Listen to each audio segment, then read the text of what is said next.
feel this?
Welcome, welcome, welcome to Layman's World. I am Angel King of Mediocrity Martinez, joined as always by my Galaxian hetero life mate, Eddie Nags. Eddie, say what's up to the people. Oh, that makes me nervous, bro. I don't think I'm ready for that kind of commitment. I mean, hetero? Seriously? I probably should have said semi, right? My bad, bro. I got you on the next one. Thank you, everybody, for joining us. Thank you, everybody, for your patience while we dealt with some technical difficulties. We've got an exciting show for you guys today. Super duper pumped, super duper excited to have my dear friend with us today. Itzel, say hello to the people. Hey guys, what's up? I'm Izzy, Southgate, y'all know. Izzy, we brought you on this show today because this show is all about discovering anything and everything we can about professionals of their craft, people who are masters of their craft. And we wanted to invite you onto the show because we want to know your story. That's why we're here today. So thank you, everybody, for tuning in. I know there's a lot of things going on in the chat already. What's up, Tusk? How you doing, baby? Thank you for joining us. Let's start it off by, first of all, how are we doing today? Good, guys. Happy Sunday Funday. Sucia Sunday. Hey, that should be a trademark. It should be. I adopted that a couple Instagrams ago. I put it up on my story. I'm not quite sucia, but some say I am. So, I took it. Only on Sundays? Only on Sundays. What's wrong with the rest of the days of the week? Huh? Some people want to be sucios, Yeah. Yes. On Saturdays. All right. Tight. For sure. But in all seriousness, we're here today to discuss anything and everything that has happened in order for you to become the professional that you have become. And I know that type of thing doesn't happen overnight. I know that there's a lot of work that's involved and a lot of struggle as well. So I would like to ask you, how did this journey for you begin as a barber, as a shop owner, as a businesswoman? Where did this story begin for you? Well, honestly, I grew up in the industry because of my mom, Okay. So it was something that always was shown to me, Mm-hmm. and I always see my mom do the most. Like, she always kept up with the house and then still went to her school, Yeah. cosmetology school, and still had the ability to take control and show all these girls, something different and make something different of themselves, Okay. So I've seen my mom work so hard since I was young, and I took it normal, I didn't appreciate when I was young. Obviously, But we never I got did. to learn from her so much. Yeah. And then getting into high school, you have all your college plans and so forth. And I was cutting through high school, because it just was something normal to me. Right. My brother gave me his old clippers. He's like, what, I don't want them. Why don't you use them, Practice. And I just started cutting all my friends, Nice. trasquilándolos, And I got really grateful that everybody let me, Hey, aren't your friends So- glad you picked hair instead of tattoos? Yeah, they probably want that too. But it was something that I got to learn like during high school. Went through college, did my 4 years, in animal sciences, and it really was an opportunity that I didn't even know I was ready for.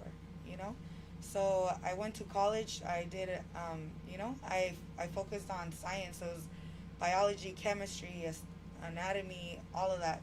So gratefully, when the recession hit, it really put everything into perspective. Like, all your plans are not what you think of. Right. Yep. That's something we're going through now. Like, you could have everything planned out, everything planned out, and you never know how everything can take a change, and our economy has to do a lot with it. And I know people start changing their careers and their school paths because of it. Right. And the last recession was what made me switch up from what I was doing. For sure. Yeah. See, I can't even remember what I was remotely involved in during that recession. If I remember correctly, actually, yes, I can. I was serving tables. I was definitely serving tables, for sure. Did I have any idea what I was going to be doing in terms of a career at that point? Absolutely not. You're talking about a guy with very little to no goals and no long-term ambition. Nothing has ever sparked my joy to where I knew that that's what I wanted to do for the rest of my life, which is coincidentally how we end up doing the show, is because the one thing that I am pretty decent at is having a conversation with people. That's one thing that I know for a fact that I'm really, really good at. And so I think I found my niche here, and I want to get to know how you came to discover what it is that you've decided to do with your life. How did you become a barber, right? So you talked about, cutting up people's hair, inspired by your mom. Tell me how you actually came into fruition. Did you have to go, obviously you have to go to school, right? There's a lot of schooling that is involved with being a barber, is it not? It's not just something that you can just pick up and just start doing at a shop, right? Yeah. It takes a lot of years. How I started was taking that in consideration. I learned a lot of hair cosmetology through my mom and watching her at work and school. And I decided to do barbering because I used to cut all my homies, but I never took schooling for it. Mm. So with all, I literally had a midlife crisis at 23 years old. Man. I didn't know what to do. Like, what happened? I had so many plans. So I decided to do barber school, and my family's very supportive. They've always gave me the support to encourage me, but always made me do things myself. Okay. Which I'm very grateful for because it showed me how to be, luchadora and trabajadora, and that's what's important in my family. Yeah. And that's what gives us value in my house. Everybody puts in their 2 cents. Nice. Everybody contributes. Nice. So I went to barber school 2012, and I went to school for a few years. Then that was really tough because being the only female in barber school is really hard. Everybody knocks you down. They tell you you're in the wrong place. They make it even harder for you. I bet. So that was interesting with itself. I mean, tell me that. Let's talk a little bit more about that, because obviously this is a pretty male driven profession, right? Like I certainly, for me, and I can honestly say that, as when I was younger, most of the time when you would walk into a barbershop, everybody wanted to sit at a certain person's chair, and they had their people picked out. And in the few barbershops that I went to, when they had the female barbershop there, no one was sitting in her chair. And there was something to that kind of struck me about that, and I never understood why no one wanted to sit in her chair. Me personally, because my father had a relationship with a hairstylist. Shout out Lulu if you ever hear it. He had a personal relationship with a hairstylist. She cut my hair ever since I was a pup, like for as long as I could remember. In fact, I had the opposite issue in that I didn't trust anybody but her for many years, and I had to at some point, because we moved, I had to start trusting somebody else because it was too far of a drive just to go get my hair cut. So I eventually had to learn how to trust other people, and that was a very odd situation for me. So it's interesting to hear you say that you dealt with animosity from other people, because you would imagine that you guys are in the same profession, you guys have the same goals, you guys are all trying to learn from each other, but it just seems like for whatever reason you're just one step behind, right? Like you're just one notch below. Like no matter what you do, no matter how good the last cut was, no matter how amazing your last fade was, it really didn't matter, right? Like they're gonna shit on it regardless. Yeah, and it has to do a lot with it is a male-dominated industry, of course, and people just shut it down because they all thought you should do girl hair. You should do girl hair. But I always grew up with a lot of men. I have my 3 brothers, right, and a bunch of primos, and all my homies. I always grew up in the hardcore scene, so a lot of bands. So luckily, like I was always more comfortable with a male setting, you know, and that's how I got out there with all the homies doing their hair. So I think it really did help having a lot of male friends. Okay. Because one friend tells another friend and so forth. Right. But during school and doing everything, I was that girl that nobody wanted to sit in my chair if they didn't know me. So they right away like thought that I didn't have that experience and so forth.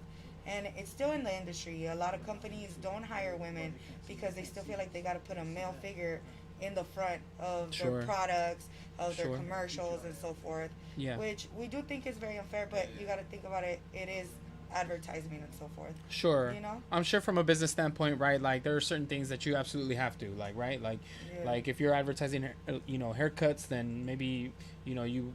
But see that, you know what? No. I have to say that's not right, because I see what you do in your social media, and I think that it's wonderful that you cut up girls and guys just the same, and you see girls getting those little fades on the back of their ponytails, right, or beneath their ponytails, their little designs and things like that, and it's sick, dude. And to be able to to come in and sit down at a barbershop, the barbershop experience is unique to me.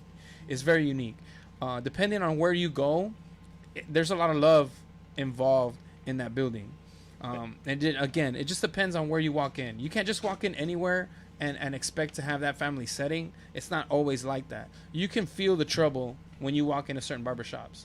You can walk in there and you can feel that there's animosity between the barbers because they're arguing over petty things, small things that are insignificant, and at that they're doing it in front of their clientele. And that's just the worst thing that you can do. Don't air your dirty laundry when people are there. And the one thing that I enjoy about being at the social club is that it's always a good time there. You show up, you're able to talk to your barber, you're able to go ahead and get that cut in and really experience, not just the one-on-one with your barber, but also, the other people that are there too. It's exactly what it is. They're there to socialize as well, and you're able to speak to people that you might not normally, speak to otherwise. I've linked with a couple people, via barbershop that are friends now, right? And it's because we sat there and we chopped it up for an hour while I was getting cut or while they were getting cut and I was waiting to sit down. So it's amazing what can happen at a barbershop. And yeah, but not to get too much off topic. I'm sorry. But we talk about it being a male-driven world. We talk about how difficult it was for you to get by. Tell me, was there ever a time that you ever wanted to hang it up? Was there ever a time where you just felt like the whole world was against you and you didn't want to push through anymore? Yeah, of course. I think as a female, what you have to realize is you got to go in with confidence in anything you do. Okay. Because you already know that everybody's looking at you and they're ready to drag you down or judge you. They're already saying she's not that good, automatically. Okay. So just as a female, you know that you got to be 10 steps ahead to even be considered, an equal. Yikes. So that gives me confidence as a female because I know that the moment you think I'm an equal is because you already saw me go ahead of you. So it makes me confident because I fought my way there. Yeah. And yeah, a lot of times I thought of quitting, but that drives me. I'm that person that if you tell me not to do something, I'm going to do it better. I'm just that person. Like everybody knows it. Yeah. I feel like it fuels my fire. Throw logs in there. Tell me I can't do it. I'm going to show you. Nice. And it's just how, that's how I grew up. Like I always fought my way there. And that's why I like it. So anybody giving me some respect is like, damn, it took me a lot to get there. And every time it just fueled my fire, like, give me a little bit more. Give me a little bit more, Yeah. So it feels great to be able to do that. And it's just watch me, and I didn't know that I could. As a female, you got to come in with confidence and take over a room because a lot of men either see you as a bitch for doing it, or, so you have to go in with that confidence of like, this is my foot forward, right. and I fought my way to get there. Right. Some men don't see it as intimidating, not as an assertive, So those are the things that you have to fight with, and you got to stand your ground, and you have to have your boundaries because as a female in a male-dominated industry, not only are they talking down on you, some men, disrespect you. You know what I mean? So you got to put your best foot out there, stay respected, just because you're a woman doesn't mean they got to treat you a certain way. Right. I'm a professional just like you. Right. I did these many hours. I put in this much work. Sure. So give respect to earn respect, That's right. So, I know that's right. Yeah. And so let me ask you this question. I know a little bit about, how you came up. And correct me if I'm wrong, but were you also doing some teaching as well? Were you Yes. helping some people get on their way as well in the beginning? Yeah. Well, I'm a mentor and I'm a barber educator. Okay. So I do get to educate, and I worked at a barber school as well. So I have a few years under my belt, and I just love teaching. Okay. I mean, I think it really changed my character. I think a lot of character building, where sometimes, you're getting out there in the industry, but you don't know how to carry yourself. Right. You think you're like, this is me and I'm solid and you guys gotta like me the way I am. And it's not, Right. It's not. You Right. sometimes gotta like mute it a little bit, gain that respect and people will get to know you. But with that being said, I think a lot of it had to do with when I had a mentor, Omar. Thank you. Shout out Omar. He taught me so much. He told me to chill out. He's like, you always snappy, But it's because I always felt like everybody was against me. You had Right. something to prove. So I always felt like, yo, boundaries, like step aside. Right. And he really taught me to like carry myself professionally and make sure that everything is going towards my career. Everything I do is, could reflect on it. So he really taught me how to read people, how to teach people. Everybody learns in their own way. That's right. Some people That's serve, absolutely right. some people read, some people take notes, some people need more explanation than others, some people need to guide others. So I really like that I can talk to 5 different people, give the same message, but you have to deliver it differently. Right. Yep. So it taught me a lot about people, and it helped me be able to teach everybody. And in helping other people and teaching them, it really fulfilled me because I became 10 times better of a barber. Nice. I thought I was it. Yeah. But once I became a teacher, it humbled my ass out completely. It was like, yo, you got a lot to learn. I literally went back to school. Came home from work, came from teacher every day from 8 a.m. to 3:30, 30 minutes to get to work, to my shop, and then work till like 10:30, 11, then go ahead and clean, get out like at 3:30 in the morning, and then read over my chapter or get up earlier, read over my chapter, get to school, and teach them every day, 3 years. Man. You know? I had to do as much or more work than the students. Wow. But it humbled me, but I feel so solid. Yeah. I can honestly say I'm a well-rounded barber, and I'm grateful for being a teacher, and I'm grateful for being able to teach these people. Yeah. And I still get messages every day, you know, and I love it. Thank you guys for sending me messages that motivate me. You guys don't even know, sometimes I don't wake up in the best, you know, mood. Yeah. And it's been hard lately. And to wake up to messages saying thank you for everything you've ever taught us, like from students from years ago, Yeah. like, hey, every day I remember, I'm praying for you and everything. I love it, and it makes me feel complete, you know, like I was able to help people. And now they're opening their shops, being teachers, and it's amazing to me. Like, I helped. Yeah. You know, through my process and my growth, I helped you. That's amazing, and it's one of the things that I wanted to make sure that we touched on, because in all the experience that I've had with you as a you know, close personal friend,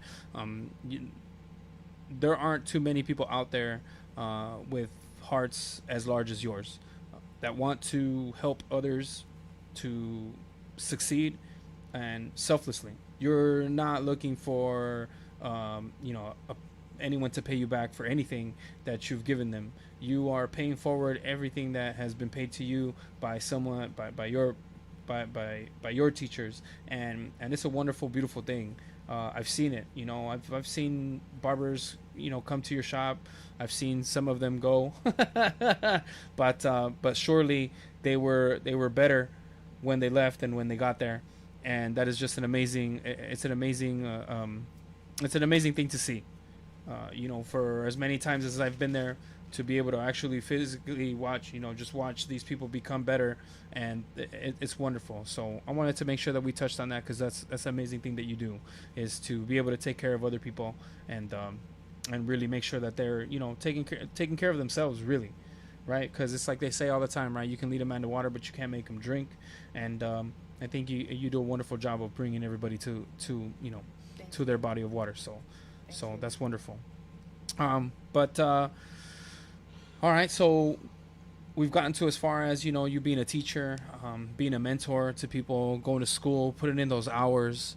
How many hours would you say that you actually put in to your profession? I'd say I forgot to have like a normal, like, my personal life. Okay. It reaches a point where, you know, you gotta wake up and work. Right. My parents always said, everything will be okay, no matter what you're going through. If you get up and go to work, everything will be okay. And All right. until this day, just get up and go. Yep. You know, so I don't clock in, clock out, you know, Right. like normal people do. Right. You know, and that's fine. I got used to it. Yep. And it's even better. Like, I don't ever say, hey, I'm going to work. Hey, I'm at work. I say, hey, I'm at the shop. Right. I never say that. My day off, I'm there. You know, like, I have one day off. You know, and I barely started getting that maybe like a year ago, you know? Yeah. And it was just going there all the time. And I just really think it's consistency. Right. If I don't do it, Mhm. you know, it starts feeling like work. So I honestly don't, it's been years. I've been cutting for 13 years since high school. Wow. But 8 years since I started school, and never stopped. Wow. I never took a break. And for 4 years, I didn't even like see family. You know, joined my family for Christmas, for New Year's, because you gotta make money during that time. So the time that everybody's like, let me have time off, be with my family, is the time that I see my family the less, you know? But something you get used to, but it's rewarding, you know? Like, I know eventually everything's gonna start paying off more, and Yeah. and there'll be more time for family. And now there's been, you know, you gotta Sure. learn to round it off. But literally hours, like, it's my lifetime right now. Man, that's wild. And I think about it, right? Like, not to get too far or too political into too many, you know, things that are going on in the world right now, but you have all these professionals, and you have all these people in other professions, that are struggling with doing their job correctly, and you wonder the amount of time that it takes to train an individual to do certain jobs, and to think the amount of time that it takes you, for a lot of people who look at it as quote unquote just a haircut. I mean, it's more than that, but what you have to do in order to be that consistent is incredible. The amount of hours that you have to put in, the things that you have to learn, just sanitation alone, like that's by far, my understanding, is the most important thing about being able to, you know, Service our clients. yeah, and just in that alone, the amount of time that you guys spend doing that, it's a testament to everything that you do, and I think that's I mean, that's wild. That's wild, the amount of hours that you've had to spend on doing The that, haircut and is good on the you. least, you know? Yeah, The yeah, haircut is that's the literally least. the last piece of the puzzle. That's just, you know, that's the flair, right? That's the flair of it Yeah. all, and really that's what it comes down to. That's the flair. And as a bartender, right, bartenders are required to make beverages. We're, you know, I say we because I act like I still bartend. Bartenders are required to make beverages, and they're required to make them a certain way, right? Certain drinks get shaken, other drinks get stirred. You know, some syrups get floated, right? Like shots get poured on the side. Like there's certain things that come with making the drink. But before that, it's cleanliness. You have to make sure your bar top is clean. You have to make sure that the glassware is clean. Like everything is about making sure that everything is super duper clean. So, Keep everybody safe. and that's the ticket, isn't it? So right now, speaking of keeping everybody safe, I know that it's been a struggle in order for you to be able to do what you do, but how have you managed to get around it, or continue to, you know, push forward despite all the government mandates that are seemingly not allowing you to continue with your livelihood? Yeah, it's been really difficult, you know, because as you guys know, barbers tend to be, they're self-contracted most of the time. Right. So not only has the shop not gotten any aid, my barbers haven't gotten any aid. Right. So it's heavily, weighs heavily, because not only am I worried about the shop and making sure it's there for them and ready when they come back, you know, because of the shutdowns, but it worries me their livelihoods at home. So it is very stressful knowing that I went from feeling like this is great, I can help people provide for their homes. Right. You know, like there's literally 9 guys working for me, and it feels great that they can go home and feed their family, you know, pay their rent, all because we have a place where we can do that. You know, a place where we're comfortable, because you can't do it everywhere. You're Right. not gonna work your best if you're not in the place you want to be, you know. True. And so I went from feeling fulfilled, because not only can I provide for me, my family, I can help them provide for their family. Yeah. And during these times, I literally feel like I can't do nothing, you know. And I think that's from being that person that can control everything, or tries to Right. control everything. I like literally had to, I hands tied, Right. you know, what can I do? Right. And that's something I had to learn during these times, and I know a lot of business owners had to, Yep. is realizing that we're all in this place together, you know. And it's a very tough time, but be kind to each other, be nice to each other, because that's all we have right now. Yeah. And it's very difficult right now, because we can just pray for each other. What can we do for each other? Right. Hands tied, we can't open, you know. And we went through school for so long, 1,500 hours. Okay, Wow. that could be 2 hours. Wow. That could be 2 years for you if you go part time. You know, if you go full time, part time, it could be even 4 years. I know people that took 4 years because they worked through the time they went through school. That's 4 years, yo, that you went to get educated for sanitation, disinfection, Yeah. you know, sanitary conditions, having the proper place and safety for your clients and your barbers. You know, for you as an employee, you want to be safe. You know, and I work there, so I know it's different. Sure. You know, I know barbershops that the owner isn't there. They're not very worried about their employees. Yeah, that's you true. know? I'm That's there. true. I'm there to fight the fight with my guys. Yeah. And seeing it shut down, the guy saw me. It killed me, you know? Yeah. From opening your doors to closing them, opening them again, feeling hopeful, to closing them again. And that hurts, because Yeah. you know that as me as a mentor, I taught my guys. I know they're 100% ready. Yeah, we were worried in the beginning. Obviously, like everybody, there's fear. Mm-hmm. There's fear of our health before anything. Financial was next. First, we're scared for ourselves and our family. Right. Then it was financial. Now it's a drag because yeah, it's still scary, but we're informed. True. We know how to prevent ourselves. We know what it is, and for the majority, how to prevent it, how to take care. You know, Right. focus on your health. And to me, it's the safety of my barbers. And I told them, I know it's a scary time, but we got to try to do what's right. You know, for our loved ones at home. Right. You know, so that's very difficult.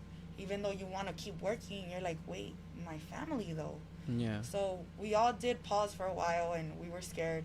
But closing those doors really showed us that you never know what's going to come and what's ready. But we are educated and my barbers are ready, and it makes me very confident that I know that they're keeping their clients safe. Yeah. In doing so, I have an environment that everybody knows we're known as the cleanest shop in Southgate. I'm very obsessive with cleaning, so to me, I feel safe because I can control my environment, and I constantly disinfect twice a day. Oh, wow. And I know everybody's safe. Everybody's safe. We don't let other people come in the shop, one person at a time. We even split our shifts so we won't have too many people in the shop at once. Yeah. We did the utmost we could, Yeah. following guidelines and regulations and protocol, not only of the state of California, Yeah. you know, of the United States, not only of City of Southgate, but the State Board of Barbering and Cosmetology.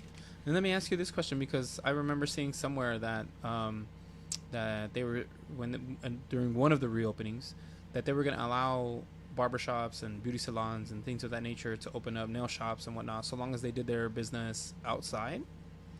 It's garbage, you guys. Garbage. Tell us about that. Well, that was after our second shutdown. Oh, wow. So this is the second time because I feel like our representation and our assembly is not ready and they're lost. And I feel like they're not ready, and them not being ready is causing us to lose. Because the first when they came with the first shutdown, they told us that we would have to sign up, and then we would follow rules and regulations. They would come by and inspect, and then let us open again, following those protocols. So you're like, okay, that's perfect. That sounds great. Damn, we're gonna be on a list, and it's gonna take forever. But you know what? Whatever's safe and whatever allows us to open up again. Okay. You know, you're gonna take any precaution. Just let me open. I'll do anything you want. Let me Right. open. When we did that, they never came by and checked, and they just let us open. Really? They just took it upon themselves. Like, they posted it up. They didn't even go by hitting up salons or barbershops, letting them know, hey, there's these protocols. You have to go on your own and figure that out. Let me ask you a question. I don't know if this is just a Southgate thing. Was it the city of LA that came out, or was it Southgate that just said, or that was supposed to come out, or was it the city of Southgate that didn't come out and said you guys were good? The city of Southgate has been the most, to be honest. Yeah.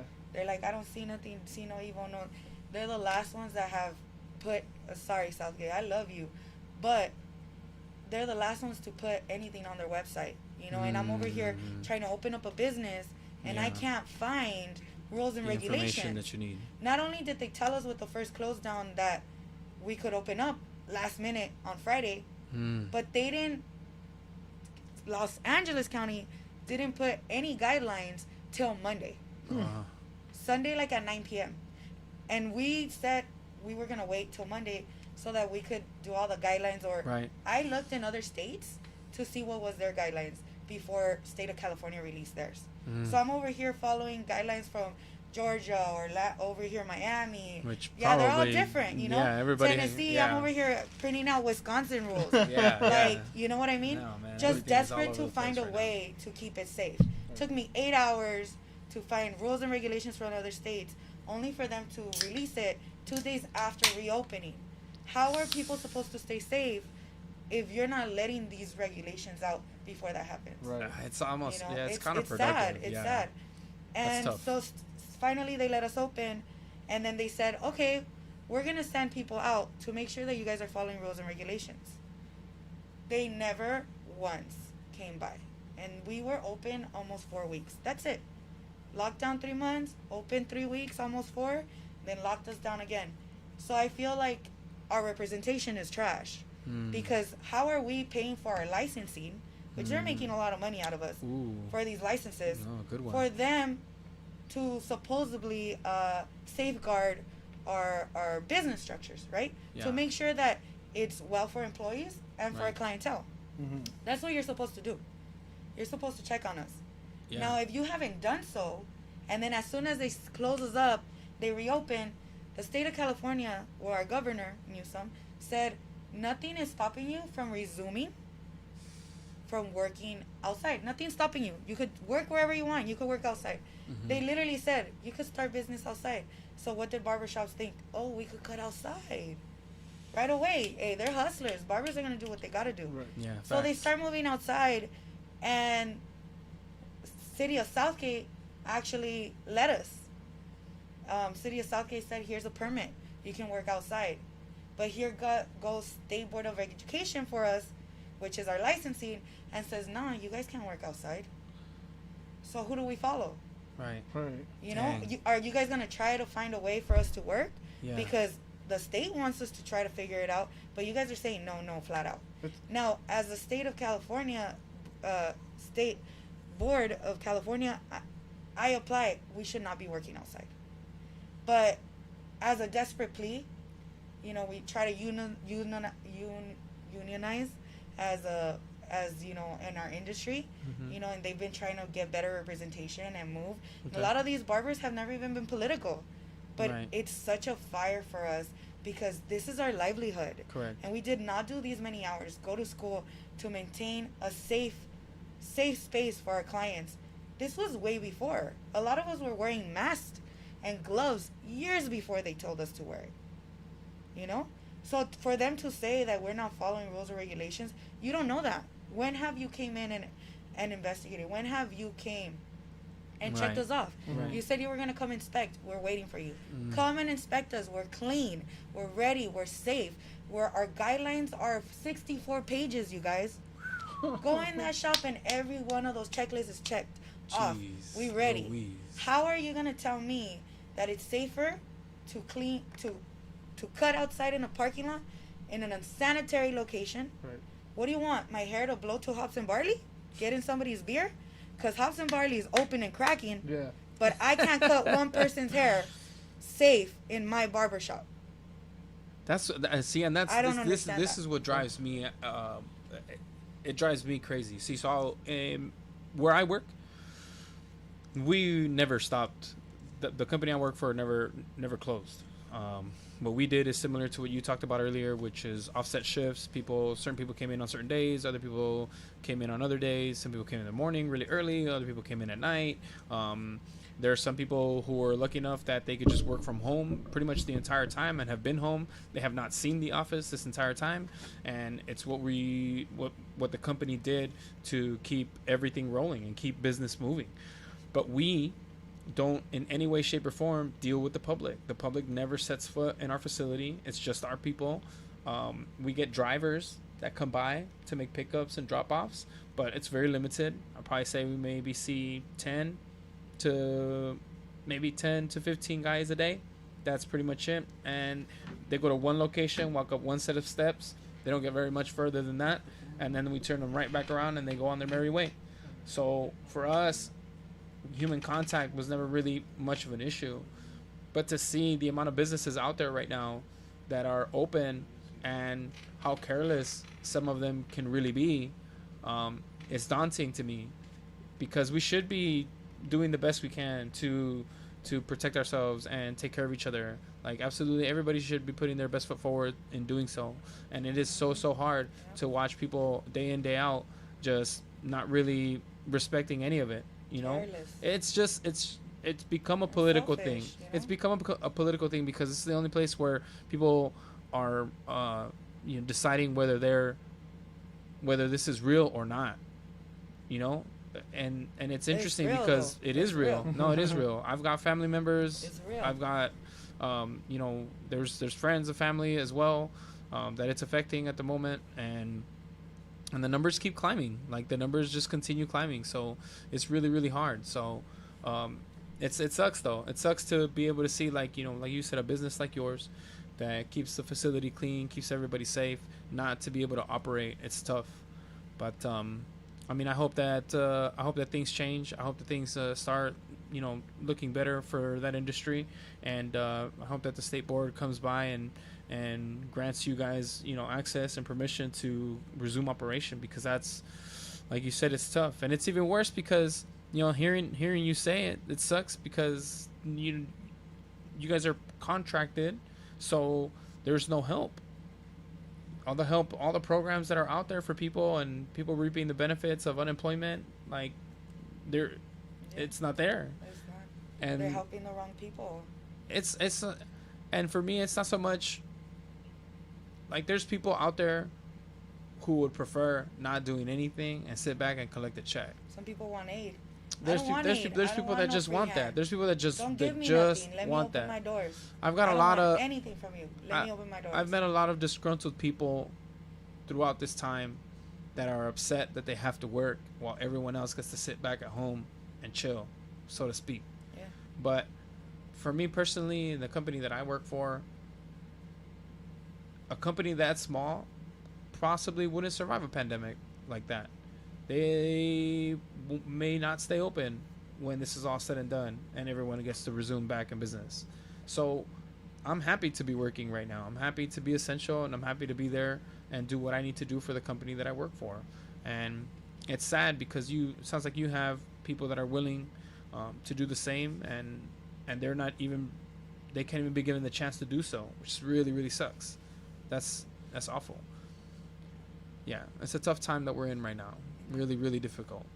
But again, I really pray and hope that that you're granted access and you guys are able to get that going. Thank you. Yeah. I appreciate all the prayers and all the good vibes. Yeah, absolutely. Good vibes always. That's all we do around here. Yeah, because we talk about good vibes. I mean, just before this whole COVID thing happened, you and I we had linked up at a show, and you had told us that you were going to put together an anniversary show, an anniversary like little mini festival that you were going to do, like little carnival that you were doing. Our collective. Yeah, and I remember being there for maybe it was the second one. I think it might have been the second one that I came to. What an amazing show you put together. Dude, there was tacos, beer, performers, there was artists, there was just so many things that were going on at once. That would have been a hell of a place to do this live, huh? Interview her there. Dude, it would have been dope to put her in the chair while we did this. That would have been amazing. Absolutely. Yeah, we hold a annual art collective. Okay. So my thing has always been giving back to the community and in the arts. So I grew up drawing and painting myself, and being Southgate, we don't have a lot of things going on when it comes to part of our community. Right. So we don't have a platform for art. So all my friends are talented, Angel plays in a band and beautiful vocals. But Shameless all my plug. friends, like I said, todos los trasquilados, they're all in bands, True. Still trasquilados. And we gotta look cute. Yeah, so it's that kind of thing of I felt like I have so many friends that are so talented. And I said, how can I showcase that? And that's the reason I got the location I got, is because it holds a dear part for us growing up. Tell everybody why. My location used to be Cafe Kashmir. A lot of the homegirls used to play there, and they used to hold acoustic shows and art shows. And we're located right next to the Allen Theater. Right. Everybody loves the Allen Theater. Growing up there, soon, hopefully. I miss you, John. R.I.P. John. You guys. Rest in peace, John. But we all grew up there, and they used to throw shows, all these bands, and hardcore bands, punk bands, ska bands, all the homie bands. Shout out La Resistencia too. Hi, George. That was probably the last show that ever happened there at the Allen Theater, I believe, right? De La Resistencia. Yeah. And since we all grew up in there, it felt like the first location we tried to get, actually we weren't able to get. I was driving all sad on Tweety, like, damn, what if this is not supposed to happen to me?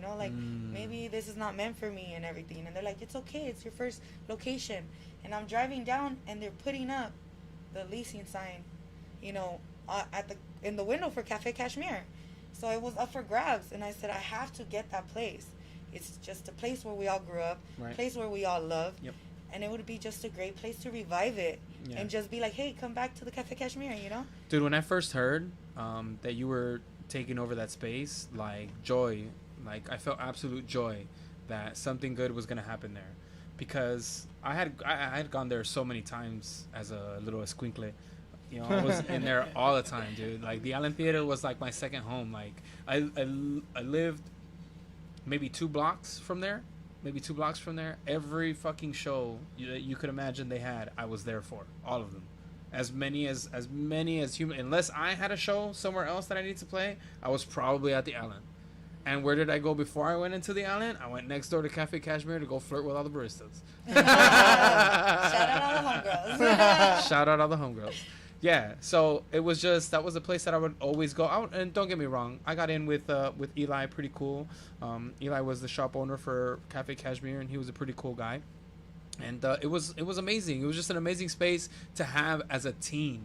As a teenager, to be able to have a place like that where you can go and you can, you know, hang out. Those kind of things didn't exist for us then. You know, short of going to like a mall and like mobbing a mall, but things like that really didn't exist. And so it was great times for me to be able to come into that place, you know, wait in line, get inside the Allen Theater and watch all those incredible bands, and then in the middle of it come back out, go grab a smoothie real quick, hang out, watch some guys playing acoustic guitar in there, or you know, whatever it may be, whatever cover band they were having that day. So it was good times. So when I heard that you were taking over that space, dude, I was ecstatic.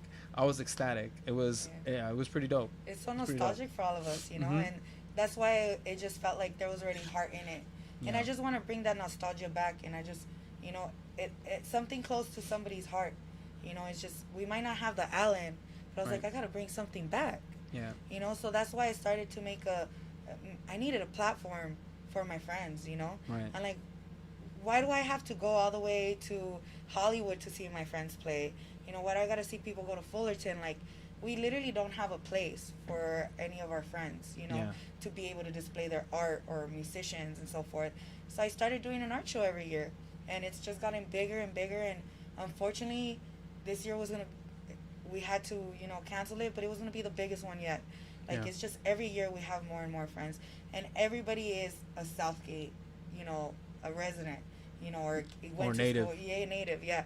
So it's just wonderful to see so much. Like, literally from the hardcore bands to punk bands to ska bands to paisa, you know, we have all of that, you know, to Folklorico, the homegirl, and DJs, and it's just been, it's beautiful to me to be able to see all my friends do it, like in one stage, you know, in Cafe Kashmir to me.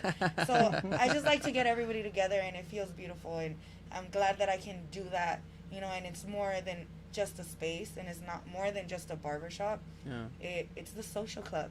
Absolutely. You know? And it's nice to bring everybody together. You know, it doesn't feel like it's just a place where I have to go work. It's something lively. It's its own space. It's its own entity. And to be able to make art collectives, you know, where I have friends that play all kinds of art. Like I said, musicians, a tattoo artist, you know, live painting. Everything, you know? Dancers, you know, Aztec dancers, like even that. And it's so prompted by, you know, the Raza movement. You know, I'm loud, I'm proud, and I'm brown. Yep. And I'm so proud of being same. You know, a Chicana. Same. I'm so proud. You know, I love being a woman, and I love being brown. I gotta be loud as fuck. You gotta hear me roar, cause that's what I brought. My parents did not come here from another country for me to settle for being plain. You know, that's basic every bitch day. over here. Every day, I'm not gonna settle because my parents didn't come as immigrants for me to be basic. You know, you gotta make them proud, and that's the motivation you have every day.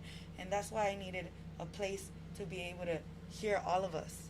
You know, and I wanted that. I want everybody to know, hey, we are here, and we have so much to show, and we're so, you know, like, we don't need big companies to show that my friends are talented.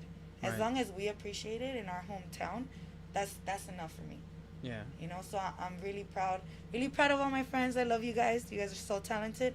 I can't believe I know so many people. I was gonna say They're you so have no talented. shortage of friends either. I'm so grateful. I'm blessed. Yeah. And I'm not even lying when I say that I'm blessed. Your friends list is deep, like deep. Like I remember one time being there, and it was one of your art collectives, and man, you had somebody braiding. There was another person piercing. You had somebody doing tattoos. Like all this is happening. Live painting, Yeah, graffiti. like there was just so much going on all at one time, and everybody was just showcasing what they got, and it was amazing to watch. All these people get together and showcase their talent like that. It was amazing. It's dope. And and you put all that together. You individually reached out to every single one of these people, and you're like, hey, I need you, and they Yeah. came. Yeah. They came. They answered the call, and that's awesome, dude. That's awesome to have a space like that, because there's a lot of people who have the means, and they don't necessarily have and keep those kinds of connections.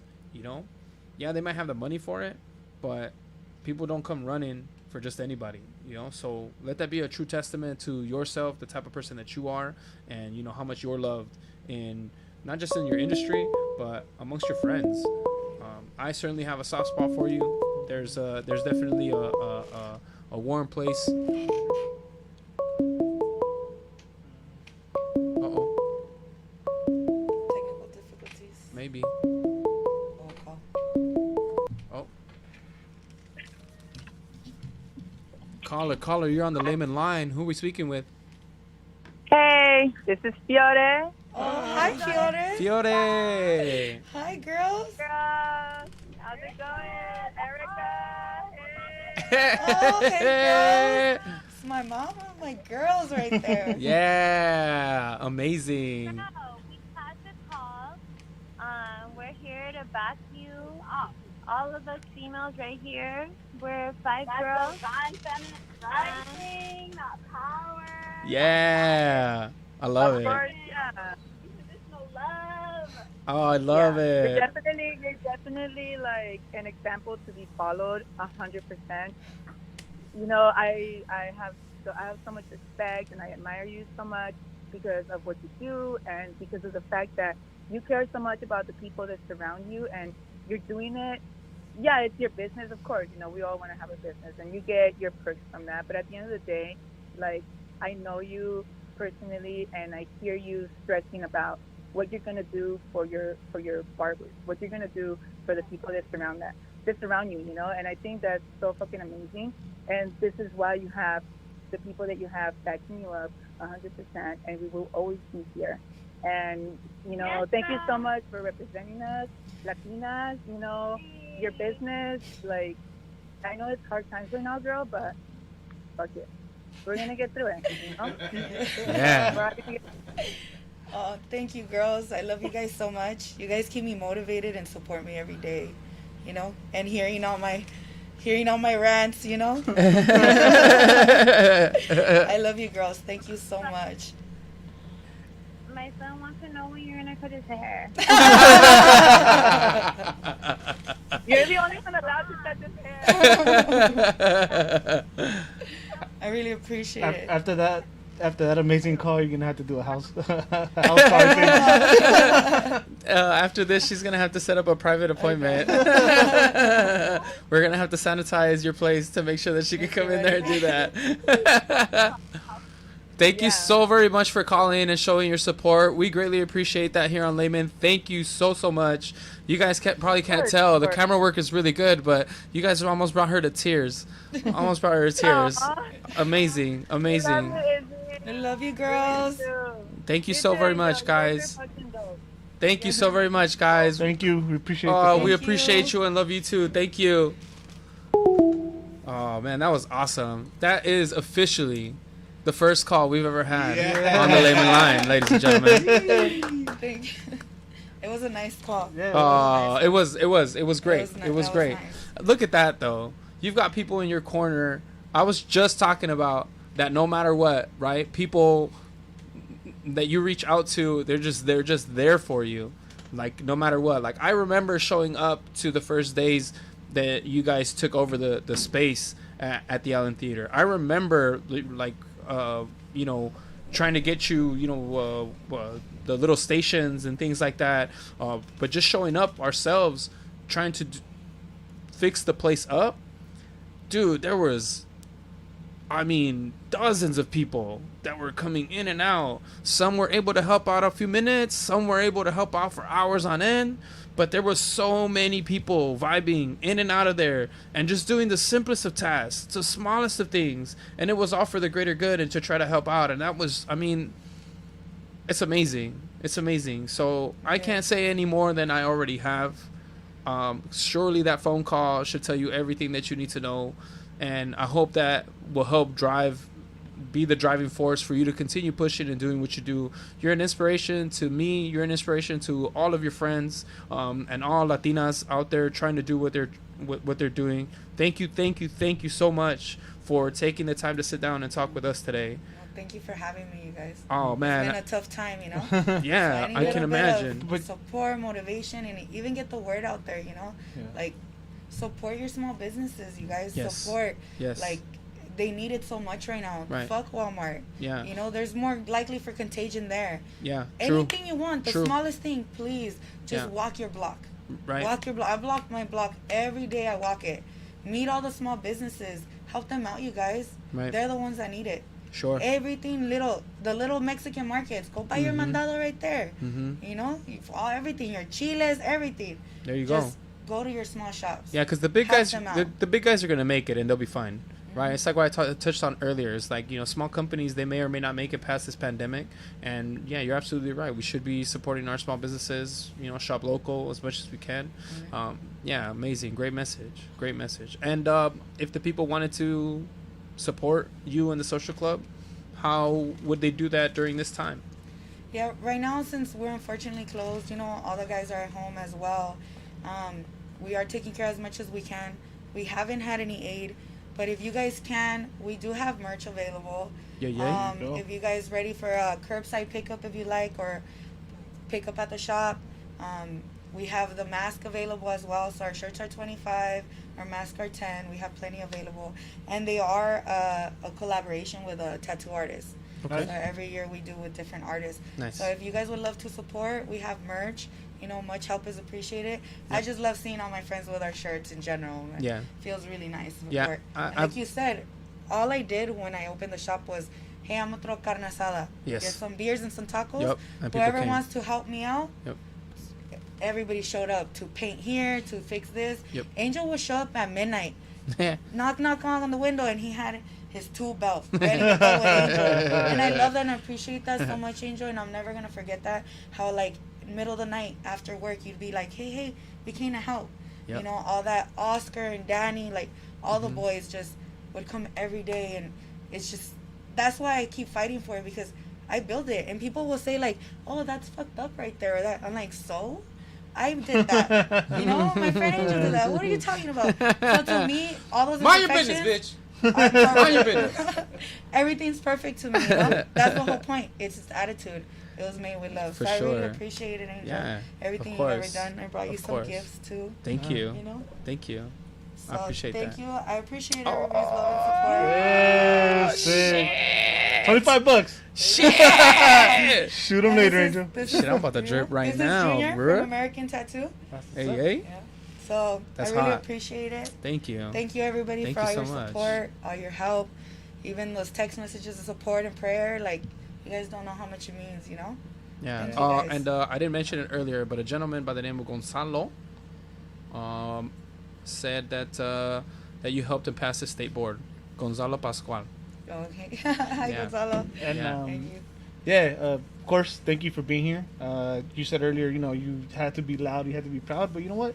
I don't really know you as much as Angel did before this, and I'm gonna tell you right now, dude, be as loud as you want, Yeah. and be fucking proud, because the world needs more people like you. Yes. I'm here sitting listening to you, and it's not like me. It's, I did this, and I did it for this, and I brought in this person, I brought that in person. We closed, and shit, I was worried about them, and and it's so like, how what's the word, selfless, I think? Yeah, absolutely selfless. And it's, dude, it's amazing, because how many people start their business, and it's all about the green. It's all about, taking advantage and making as much as they can.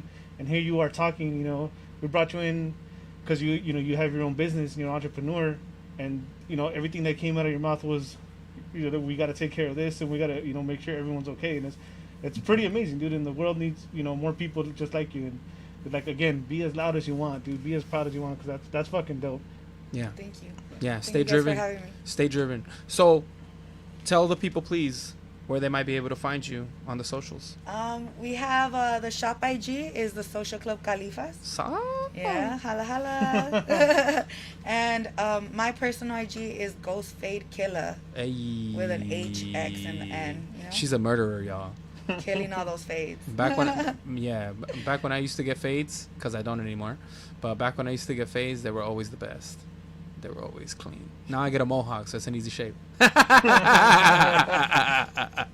Eddie, where can the people find you, sir? Yeah, you can find me on Instagram as Eddie_Nags, Eddie Nags all together. On Twitter, you can find me on Playtime here on Layman's Word, News Across the Galaxy, and stay safe, everyone. We're almost there.